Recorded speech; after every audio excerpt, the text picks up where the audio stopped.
Hey there. Ready to dive into something really interesting. Oh, yeah. Today, we're all about practical techniques for stress management and personal growth. Right. And honestly, who couldn't use a little more of that? Yeah. It's always helpful. Right. Yeah. We're taking a deep dive into Do Breathe by Michael Townsend Williams, Okay. and it's packed with actionable strategies. Sounds good. You know how sometimes you feel like you're drowning in to-dos and stress? Oh, yeah. Well, get this. One of the things we'll unpack is how simply optimizing your breathing can make a real difference. It's amazing, how much control we have Yeah. over our internal state just by changing the way we breathe. It sounds almost too simple, which is why I was initially a bit skeptical. Yeah. But then I started thinking about how babies breathe, all those deep belly breaths with longer exhales, and it made me wonder if there's something to it. There definitely is. When babies breathe that way, those long exhales stimulate the parasympathetic nervous system. It's like a signal to your body to chill out, to relax. So if we consciously extend our exhales throughout the day, we can actually reduce stress. That's fascinating. Precisely. Wow. It's a bit like hitting the reset button on your stress response. Have you ever noticed how you hold your breath when you're stressed or focused? All the time. I never realized how much tension I carry around until I started paying attention to my breathing. That awareness is the first step. Once you notice those patterns, you can consciously shift them. Imagine being able to calm your nervous system down just by changing the way you breathe. That's a game changer for sure. Okay, so breathing for stress management, check. What else does this book have to offer in terms of practical strategies? The outline you sent me mentioned productivity, and that's something I'm always struggling with. I feel like I'm constantly bombarded with new apps and hacks, but they just seem to make me feel more overwhelmed. I think a lot of people can relate to that feeling. The book challenges us to think differently about productivity. It suggests that instead of constantly seeking out more tools and information, we should focus on simplifying our inputs. Simplifying, that sounds refreshing. Yeah. So less is more when it comes to productivity. In a way, yes. Think about all the notifications, emails, and information vying for your attention. It's no wonder we feel scattered and overwhelmed. I'm totally guilty of that. I have multiple email accounts, notifications popping up constantly, and a desk piled high with papers. Oh, wow. Where do I even begin to simplify? Start by identifying what's truly essential and eliminate the rest. Maybe that means consolidating your email accounts, muting unnecessary notifications, or even, and I know this might sound old school, creating a physical filing system for all those papers. A paper filing system. Yeah. That's definitely not something I would have considered, but I can see how having a designated place for everything could help clear the mental clutter. What about to-do lists? Any tips for making those more effective? I feel like mine just stress me out more. The book suggests a simple but effective tweak. Instead of just listing tasks, add verbs and context. For example, instead of writing taxes, you could write, file taxes online by Friday. So instead of vague tasks, you're creating concrete, actionable steps. I like that. Yeah. It feels less overwhelming and more motivating. It's like you're priming your brain to actually get things done. Exactly. By adding those verbs and context, you're breaking down those big, daunting tasks into smaller, more manageable steps. Speaking of things that feel daunting, I think one of the biggest things that holds us back from achieving our goals is fear. I know I've definitely let fear stop me from taking risks or pursuing things I'm passionate about. What does the book have to say about overcoming fear? Well, the book dives into this fascinating concept of fixed versus growth mindsets. Have you heard of that before? I have, but I'd love to hear more about it. How does a growth mindset help us overcome fear? In a fixed mindset, people believe their abilities are set in stone. They avoid challenges because they're afraid of failing. But with a growth mindset, you view challenges as opportunities for learning and growth. Instead of seeing failure as a personal defeat, you see it as a stepping stone, valuable feedback on your journey. I can see how that would be a powerful shift in perspective, but how do we actually cultivate a growth mindset? It's easy to say, but how do we actually change our thinking? It starts with recognizing your self-talk. Oh, okay. Are you constantly putting yourself down? Yeah. Doubting your abilities? That's fixed mindset talking. A growth mindset is about embracing challenges, seeing them as a chance to stretch and grow. That makes a lot of sense. Instead of saying, I can't do this, you would say, I'm learning to do this. Exactly. Yeah. And the book encourages us to identify one small thing that scares us and commit to doing it. It doesn't have to be anything huge, just something that pushes you slightly outside your comfort zone. I like that. Starting small feels less intimidating. It's about building that growth mindset muscle, one small step at a time. So we've talked about breathing, simplifying, and developing a growth mindset. These all seem like essential ingredients for a less stressful and more fulfilling life. What other insights does Do Breathe have in store for us? Well, we've only just scratched the surface. There's a whole section on the power of living in the moment, which is something that many people struggle with. Mindfulness, right. I've heard so much about it, but I admit I've always struggled to grasp the concept. It feels a little abstract. It can be, but this book does a great job of making it practical. It starts by asking us to reflect on how much time we spend dwelling on the past or worrying about the future. How often are we truly present in the moment? I bet a lot of our listeners can relate to that. It's so easy to get caught up in those mental hamster wheels, constantly replaying the past or worrying about the future. But how do we break free? What does being truly present even feel like? It's about cultivating a state of awareness, of being fully present in the here and now, without judgment. It's not about emptying your mind or blocking out thoughts. It's about observing them without getting carried away by them. Observing without judgment. Right. That's an important distinction. It's so easy to beat ourselves up for having negative thoughts or dwelling on things we can't control. Absolutely. Mindfulness is about recognizing those thoughts and feelings without identifying with them. Okay. It's about cultivating a more compassionate and accepting relationship with ourselves. That sounds incredibly liberating.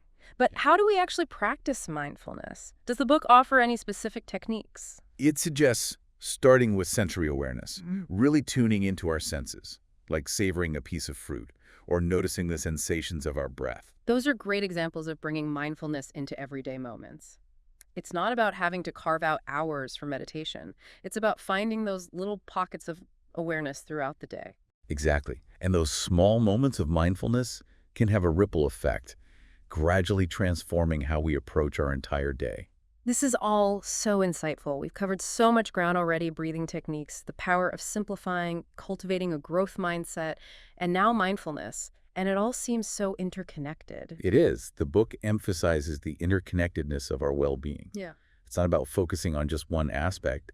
It's about recognizing how all these elements, our physical health, our mental state, our habits, work together to create a more balanced and fulfilling life. That's a powerful message. But before we get ahead of ourselves, let's take a pause here. We'll be back in just a moment to explore even more practical strategies from Do Breathe. Stay tuned. Welcome back. All right. Now that we've talked about strengthening our mindset and finding pockets of calm throughout the day, Okay. let's explore how we can channel that focus into a state of peak performance, what the book calls flow state. Ooh, flow state. I've definitely experienced that before, usually when I'm writing. Right. It's like everything just clicks and I completely lose track of time. Is that what the book is talking about? Yes, exactly. It's that feeling of being completely absorbed in an activity where time seems to melt away. Right. The book describes it as the optimal state for creativity and peak experiences. Peak experiences. I like the sound of that. What does that mean exactly? The book draws on the work of psychologist Mihaly Csikszentmihalyi, who studied flow extensively. Okay. He found that flow experiences are often associated with feelings of joy, deep satisfaction, and a sense of effortless accomplishment. So it's not just about being productive, it's about experiencing a sense of fulfillment and joy in the process. I can definitely see how those peak experiences could be addictive. I know when I'm in that flow state when I'm writing, it's almost like I don't want to stop. It can be quite addictive in a good way. And what's really fascinating is that flow isn't limited to creative pursuits. It can be experienced in any activity where there's a balance of challenge and skill. So if the task is too easy, we get bored, and if it's too difficult, we get frustrated. But when it's just the right level of challenge, that sweet spot, that's where the magic happens. Precisely. And that's where flow resides, in that sweet spot where our abilities are stretched but not overwhelmed. So how do we find that sweet spot more often? Is there a formula for tapping into flow state? The book provides some insightful guidance. It emphasizes the importance of finding our struggle, that initial feeling of challenge that pushes us outside our comfort zone. Interesting. So instead of avoiding challenges, we should actually seek them out. That goes against everything we've been taught about stress management. Well, it's not about seeking out unnecessary hardship or pushing yourself to the point of burnout.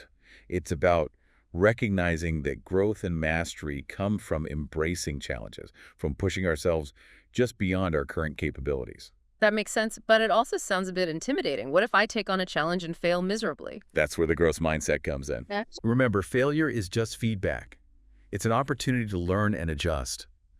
The key is to embrace that struggle, that initial discomfort, knowing that it's leading you toward growth. Okay, so we embrace the struggle. What's next? How do we actually move into that flow state? The next step is release. This is where we let go of our need to control the outcome and surrender to the process. It's about trusting ourselves, trusting our abilities, and allowing the flow to take over. That sounds a bit paradoxical. We achieve effortless action through embracing effort and challenge. It's like you have to let go of control in order to gain control. It is a bit of a paradox, but it highlights the power of surrendering to the process, trusting that the right actions will emerge when we're in that flow state. Think about it like this. When you're really in the zone, you're not overthinking every step, you're just acting intuitively. That's a great analogy. It's like when you're having a really great conversation and the words just flow effortlessly. You're not planning out every sentence. You're just responding in the moment. Okay, I'm sold on flow state. I want more of that in my life. But let's be realistic. We don't always get to choose our challenges. Right. Sometimes we're faced with things we'd rather avoid, like bad habits. Yes, bad habits, we all have them. Yeah. And the book offers some surprisingly effective strategies for breaking those unwanted patterns. You mentioned struggling with productivity earlier. A lot of times, those struggles are rooted in bad habits, those little things we do unconsciously that sabotage our best efforts. The book shares a fascinating statistic. 40% of our daily actions are habit-based. Wait, 40%? That means almost half of what we do every day is on autopilot. Wow, that's both fascinating and a little terrifying. No wonder it's so hard to break bad habits. They're practically wired into our brains. They are, which is why understanding how habits work is so important. The book breaks down the science of habit formation, explaining something called the habit loop. Are you familiar with that concept? I've heard of it, but I'd love to hear you explain it. It's probably something our listeners would want to understand as well. Of course. So the habit loop consists of three parts: a cue, a routine, and a reward. The cue triggers the routine, which then leads to a reward that reinforces the habit. For example, let's say you have a bad habit of checking your phone first thing in the morning. The cue might be the sound of your alarm. The routine is reaching for your phone and scrolling through social media. And the reward is that little dopamine hit you get from seeing those notifications and likes. Okay, that makes sense. The cue triggers the behavior, and the reward reinforces it. Yeah. So how do we break the loop? The key is to disrupt one of those three elements. You can target the cue, the routine, or the reward. So for the phone checking example, I could change the cue by leaving my phone in another room. Or I could change the routine by doing something else first thing in the morning, like meditating or going for a walk. Or I could find a healthier reward that gives me that same sense of satisfaction. Exactly. It's about experimenting and finding what works best for you. The book also emphasizes the importance of being patient with yourself. Breaking bad habits takes time and effort. Don't get discouraged if you slip up. Just acknowledge it, learn from it, and get back on track. That's really encouraging. It's a reminder that we're all works in progress. We've covered a lot of ground today, from optimizing our breathing to cultivating a growth mindset and hacking our habit loops. Do Breathe has given us so much to think about and apply to our lives. And there's still more to come. Yes, there is. We haven't even touched on the connection between our mental and physical well-being. It's amazing how those two are so intertwined. That's a great point. I know when I'm not taking care of myself physically, my mental clarity suffers, and vice versa. All right, deep divers, we'll be back in a moment to explore that connection and uncover even more practical strategies from Do Breathe. Stay tuned. Welcome back. It's amazing how much we've unpacked already. Right. But you know what they say. Sometimes the simplest things have the biggest impact, and this next part really highlights that. It's all about how our mental and physical well-being are connected. I know for me, when I'm feeling sluggish or run down, my focus and motivation go right out the window. You've hit on a crucial point. The book emphasizes that we can't expect our minds to be sharp if our bodies are running on fumes. We've got to nourish both. So where do we start? I feel like we're constantly bombarded with conflicting advice about diet, exercise, and sleep. What does Do Breathe recommend? The book takes a refreshingly straightforward approach. It highlights the importance of sleep, reminding us that many of us are chronically sleep deprived. Oh, yeah. We try to push through exhaustion with caffeine and sugar, but that's just a quick fix, not a sustainable solution. I've definitely been guilty of that, burning the candle at both ends, fueled by coffee and sugar. But I always crash and burn eventually. It's a common cycle, but the book suggests we break free by prioritizing rest and giving our bodies the downtime they need to recharge. Okay. And that might even include, believe it or not, naps. Yeah. Like in the middle of the day. I haven't taken a nap since I was a kid. You might be surprised to learn that many highly productive people throughout history were avid nappers. Oh, really? Like Leonardo da Vinci, Winston Churchill, even Albert Einstein. Wow. Short naps can actually boost creativity and problem-solving abilities. Okay, I'm willing to give it a try. But let's be real. Napping isn't always feasible, especially with a busy work schedule. What are some other ways we can support our physical well-being? The book emphasizes nourishing our bodies with brain-boosting foods. Instead of relying on quick energy fixes like sugar and caffeine, it recommends focusing on foods that provide sustained energy and support cognitive function. Give me the good stuff. What are some of those brain-boosting foods? Think whole grains for sustained energy release, oily fish rich in omega-3 fatty acids, and blueberries packed with antioxidants. These foods provide the building blocks for optimal brain function. They're like fuel for focus and clarity. That makes perfect sense. When I eat healthy, I definitely feel a difference in my mental clarity and energy levels. It's amazing how much our food choices impact our mental state. And this book is giving us all the tools to make those positive changes. Yeah. It's like a blueprint for a calmer, more focused, and fulfilling life. I think that's what makes this book so compelling. It's not just about theory, it's about practical strategies that we can implement right now.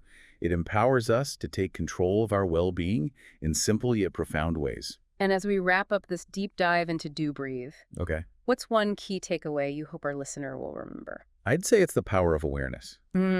This book encourages us to pay attention, to notice how we're breathing, to be mindful of our thoughts and feelings, and to be conscious of the choices we're making throughout the day.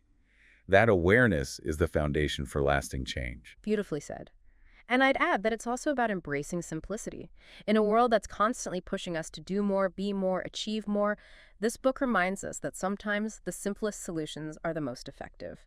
Taking a few deep breaths, decluttering our desks, moving our bodies, nourishing ourselves with healthy food, being present in the moment, those seemingly small actions can have a profound impact on our overall well-being. Absolutely. And remember, the journey to a more fulfilling life starts with those small, intentional choices. It's not about being perfect, it's about progress. Well said. And on that inspiring note, we'll wrap up this deep dive into Do Breathe. We hope you've enjoyed exploring these practical strategies for stress management and personal growth. Until next time, keep exploring, keep learning, and keep diving deep into the things that matter most to you.